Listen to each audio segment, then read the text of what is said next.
મૂળી તાલુકાના ભીડ ગામમાંથી વાલજીભાઈ કાળુભાઈ શિયાળના ઘર પાસેથી જે રસ્તો સ્મશાને જવાનો છે, આરસીસી રોડ બનાવેલો છે, ત્યાં સરકારી નાણાં વાપરેલ છે, ત્યાં આજુબાજુવાળા મકાન માલિકો ઘરની પાછળ અને એમો વાઘાની વાડીની નજીક રસ્તો હાલતો હોય, આ મકાન માલિકો અને વાડીવાળાના બંનેના વચ્ચે રસ્તો હાલતો હોય, બંને બાજુથી રસ્તો બંધ કરવામાં આવેલ હોય, આથી આ જમીન 240 સર્વે નંબર વાળી જમીન શ્રી સરકારના નામે છે। આ રસ્તામાં બાવડા અને બાવડાની સૂકી દરખીઓ નાખેલ છે, જેથી ગામના સરપંચ શ્રી મેઘુબેન રમેશભાઈ મૌખિક રજૂઆત કરેલ હોય, આ રજૂઆતમાં કંઈ ધ્યાન દીધેલ નથી, આથી ગ્રામજનોની માંગ છે કે તટસ્થ તપાસ કરી કાર્યવાહી કરીને રસ્તો ખુલ્લો કરવામાં આવે।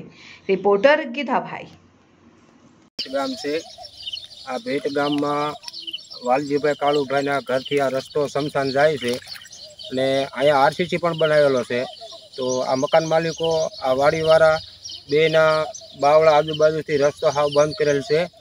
તો આથી અમે મેઘુબેન રમેશભાઈ કરવામાં આવે છે કે આથી આ રસ્તો શમશાને જવાનો છે, વાલજીભાઈના કાળુભાઈના ઘરથી શમશાને જાય છે, રસ્તો ખુલ્લો કરવામાં આવે, આવી ગ્રામજનોની માંગ છે।